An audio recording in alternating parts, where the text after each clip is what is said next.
Hello, listeners of Elisha's Space. It's just such a pleasure to talk to all of you today.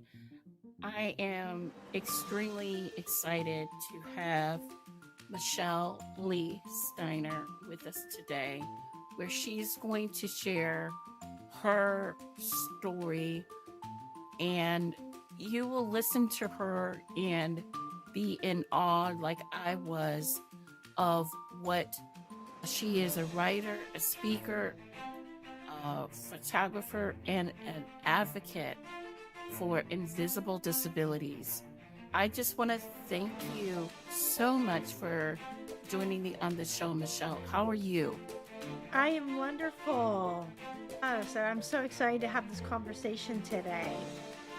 It's much needed, and I think it's a conversation that many people, Michelle, I don't think, you don't know what you can't see. So, a lot of people have empathy, of course, for individuals who have things going on that they can see, but it's very different when you have something going on that can't be seen.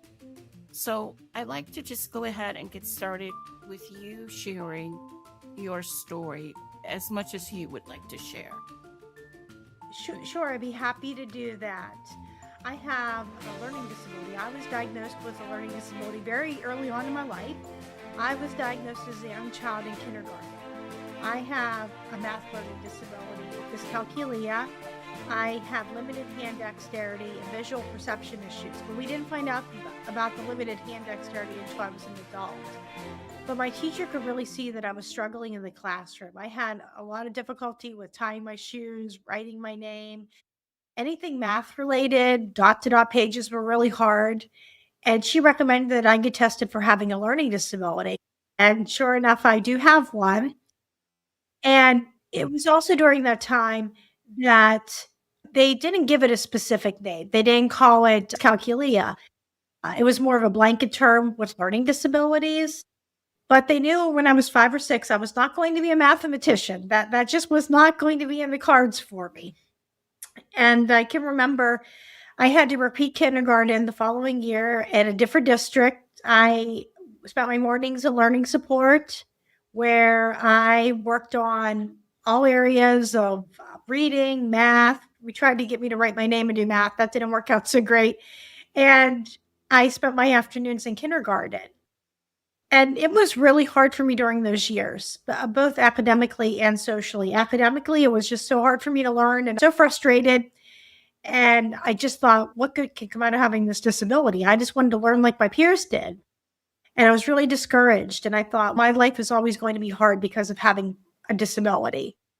Socially, it was also hard too. I went to a very small conservative school district where everybody knew each other and they were tight knit if you were one of them. And it was really clear from the beginning that I was not one of them. And everybody knew that I went to learning support. I couldn't camouflage that. Even when I got into regular ed classes for science, for social studies, and reading, everybody knew that I went to learning support to have a test read aloud to me or to go for math class. And my peers thought that must be cheating. And they could see that I was really struggling, even with those supports in the classroom. So I quickly got labeled the outcast. People didn't think that was very smart in my regular ed classroom. And I also had a lot of difficulty in my learning support classes. Most of my peers struggled more with reading. Some of them had behavior issues. Sadly, some of them came from trauma backgrounds. And some were even just put in learning support that didn't even have a learning disability. We didn't know where else to put anybody at. And so they just dumped them in the room. And I experienced a lot of bullying with that. As I got throughout school, though, it got a lot easier for me academically. I was in all regular ed classes except for math and a resource room. I was making honor roll. I was doing really well by the time I got to high school. Socially, that was a different story.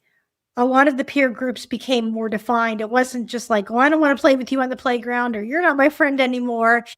People were actually forming a lot of groups, and I just didn't fit in with any of them. And a lot of the bullying really intensified.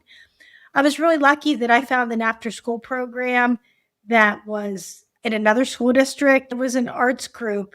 And I had that opportunity when I was there to meet other peers that were my age that had the same interests. And I just really, I had that sense of it. I had that acceptance. I also, once I transitioned out of that group, I found an adult writing group with people just a couple years older than I was. And they got to watch me grow as a writer and as a person as well. And they really encouraged me to write about having a learning disability. But I wasn't ready at that time. So I wrote some really bad poetry and some other things I would not want to read today. I knew that I wanted to go to college, but I wasn't naive to the fact that it was going to be a real challenge for me, especially with math. I knew when I faced that it was going to be hard, and I didn't know if I could do it.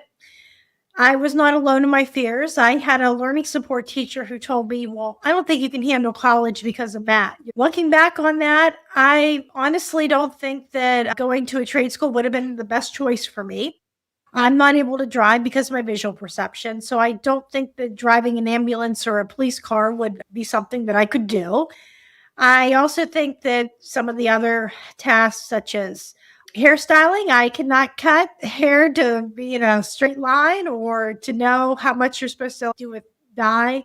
So I knew that was out of what I could do. So I didn't want to waste my time doing that. I decided I was going to go to college. Now, before I could go to college, I had to get tested for having a learning disability all over again.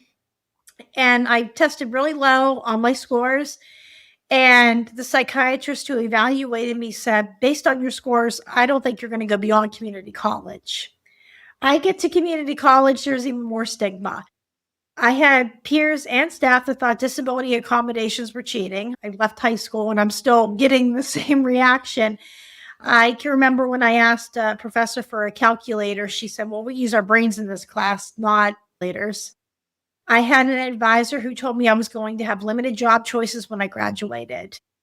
It was just really hard with learning. I didn't want to use the accommodations, and that was a big mistake. My grades were already bad enough, and they just got even worse. But finally, I had that encouragement from a professor to start getting extended test time. Once I followed her advice and I got tutoring, I was able to pass her class. I did not do well in it, and I was able to graduate with an associate's degree in early childhood education. And after I moved out on my own, I was enjoying my life. I'm not able to drive because of my disability, so I was really happy to live in a central location. I had some temp jobs working in child cares and some schools, and I was really enjoying that. But I still struggle with my purpose, and I wanted more for myself. And for financial reasons, I had to move back in with my parents. And it was that time my job was downsizing, and I thought, I'm going to give university a try. And I found a program that had the least amount of math and science possible and had disability accommodations. And this time I had a note taker, I had the extended test time, I had tutoring when I needed it. And most importantly, I advocated for myself. I would go up to a professor and I would say, hi, my name's Michelle. I have a learning disability. These are the supports I'm going to need. And most of my professors were so understanding and were so kind, and they did everything they could do to help me. Others didn't quite get the memo, but that was all right. I knew how to handle it. And it was such a better experience. My grades improved dramatically. I made Dean's List for a semester, and I was able to graduate with a bachelor's degree in community programming for Americans with disabilities, despite being told I couldn't do it.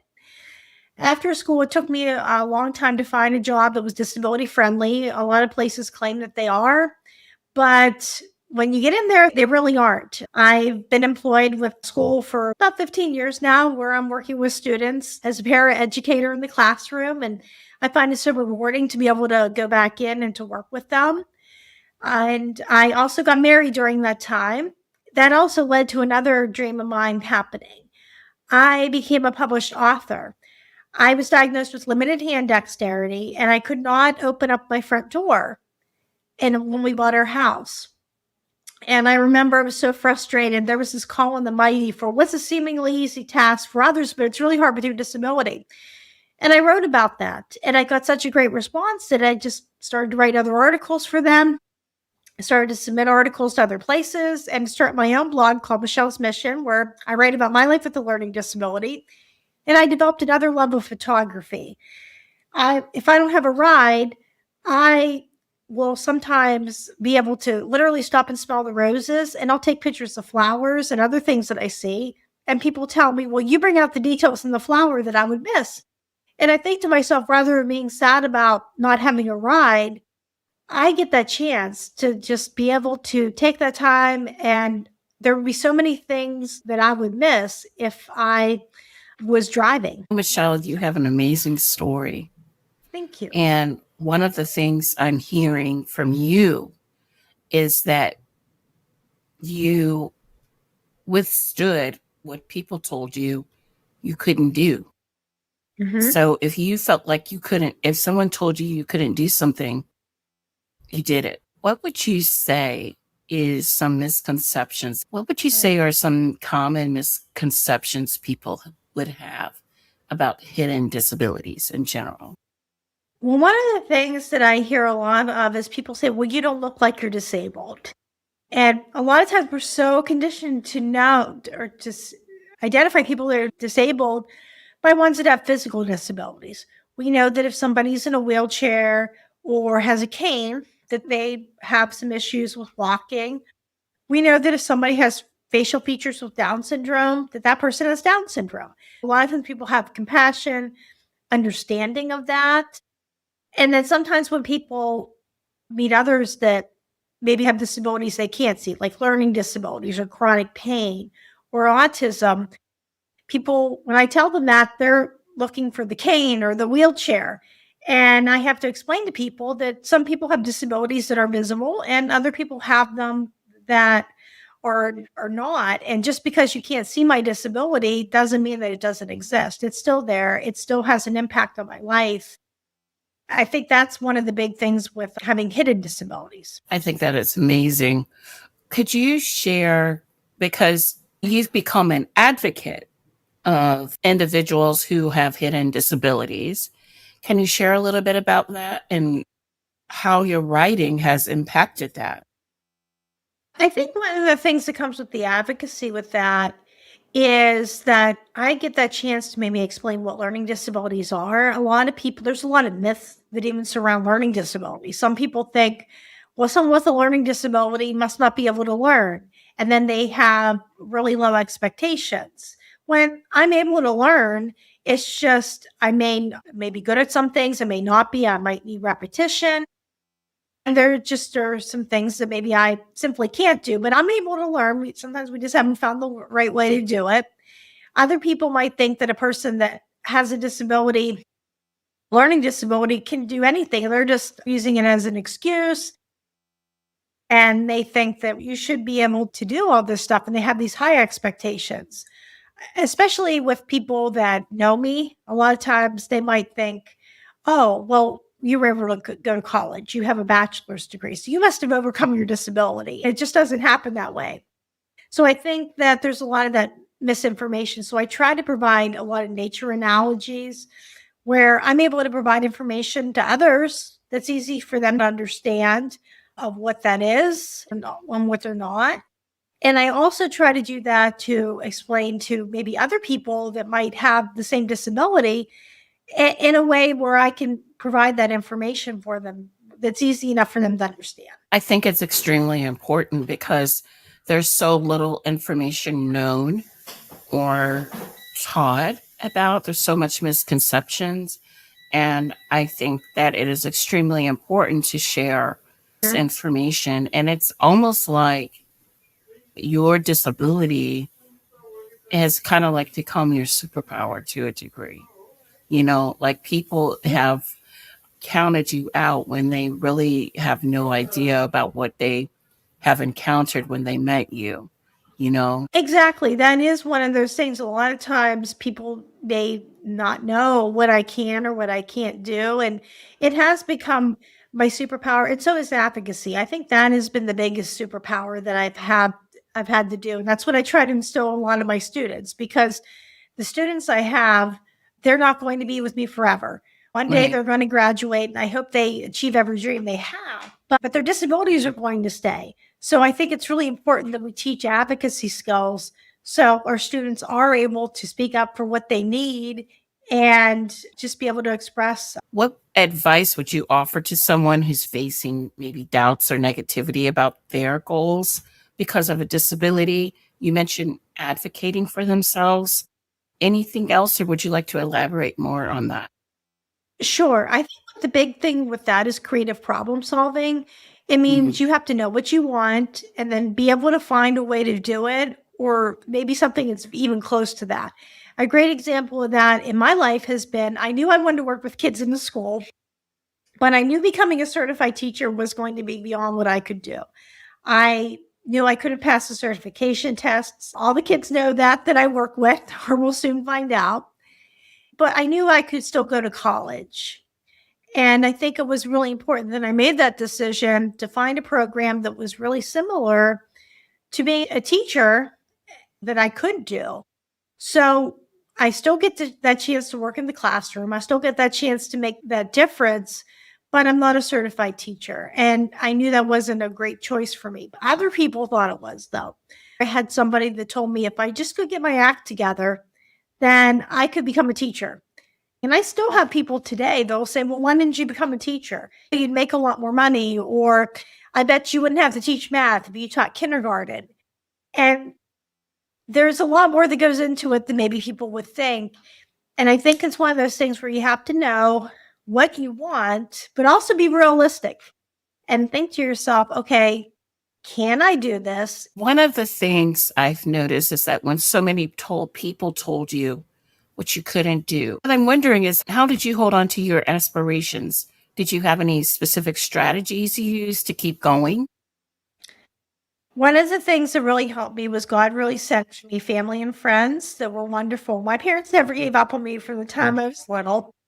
And they also saw things I was good at. My dad found a story about a dinosaur I wrote in second or third grade and told me it was good. And that just really changed my world. And writing has really been helpful as well. It gives me a voice. I can write about things and I'm able to sort things out for me. So that has been a healing thing for me. Friends have also been really impactful in my life.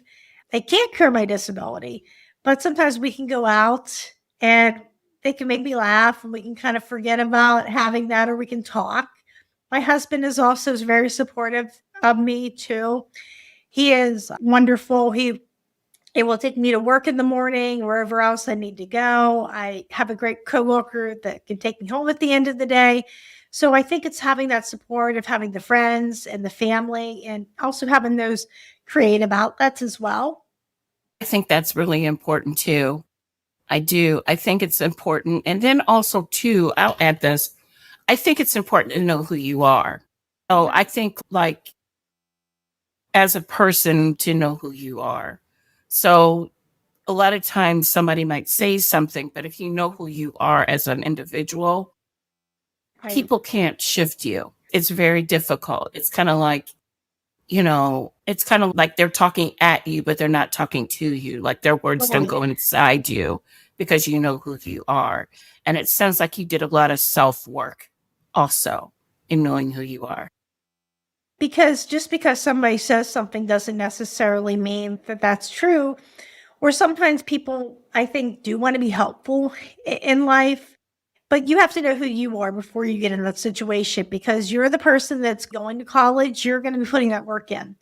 And then later, if you get a job, you're the one that has to go to work every day. For whatever decisions you make, you have to live with those things. So I think when you know who you are, you're able to filter those decisions and do what is best for yourself. So, how do you hope your story inspires others living with learning disabilities or invisible conditions? One of the things, the mission of Michelle's mission is to encourage, empower, and educate people with and without disabilities. I want to encourage people that do have disabilities to be able to go out for those dreams that they want.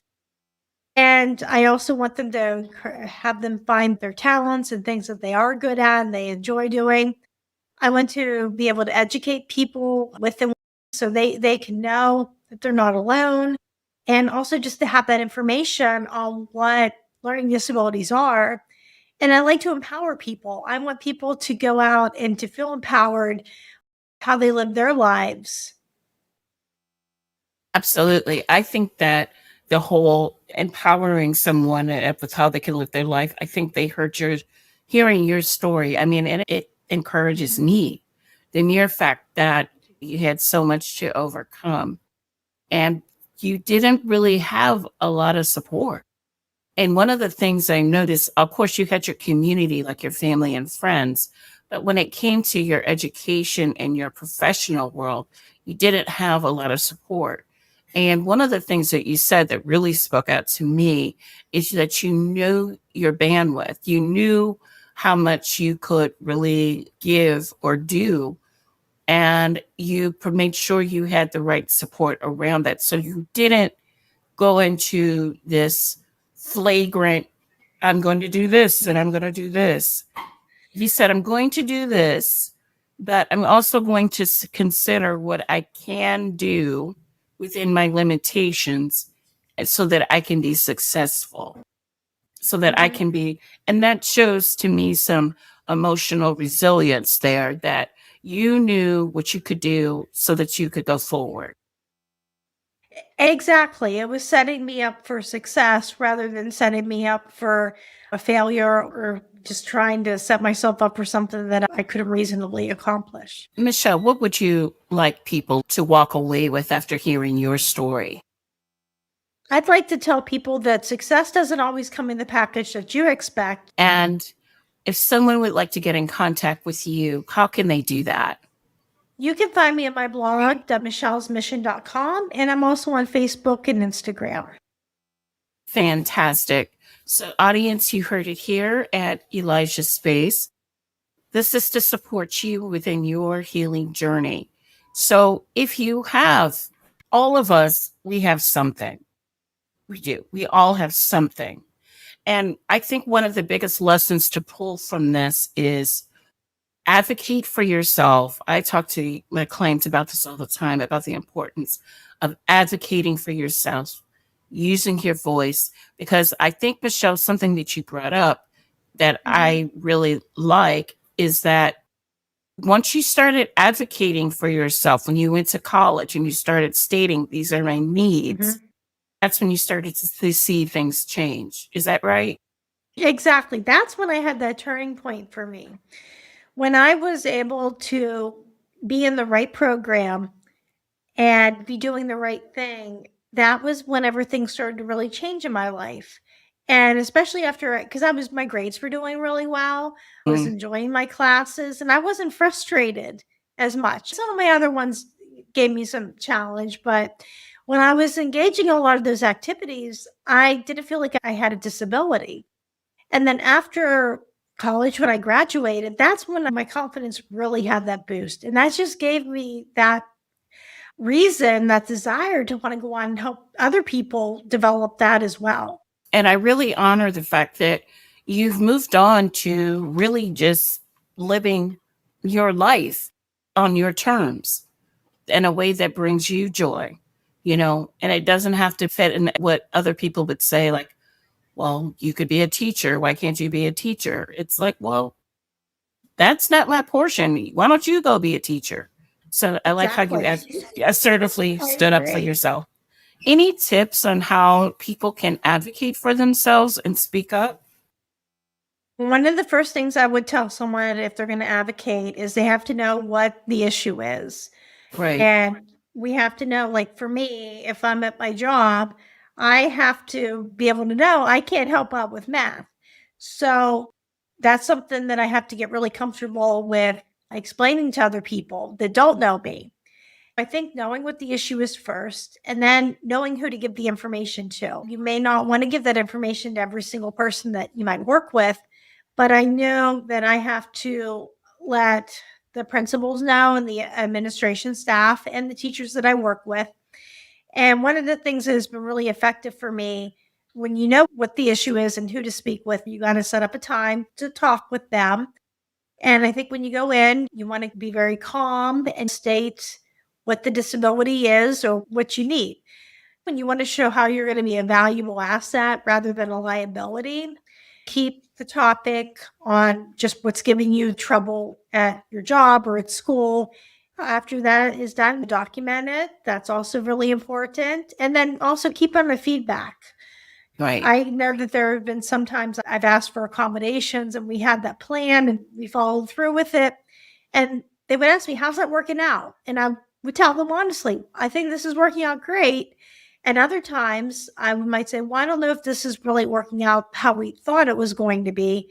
And that can also lead to maybe tweaking that to see if there's some other changes that can be made as well. Most people are very understanding if you know how to advocate. And another way is maybe practice that before you go and talk to that boss or that teacher. I think that helps too because you can get that feedback. Fantastic. Thank you for providing us with all of that, all of these gems. So, audience, you know how to reach out to her with like more information. I will have that information in the show notes. And, audience, I just want to thank you for joining us today at Elisha's Space.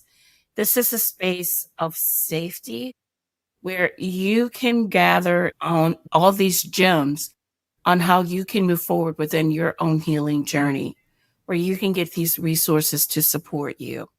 So, if you're finding that you're needing assistance and support with advocating for yourself and moving forward, if you're finding that you're getting a lot of pushback for dreams that you might have, I'm hoping that Michelle's story helps you and what your next steps should look like and be. Michelle, I want to thank you for joining us here at Elisha Space. Audience, until next time, and take care.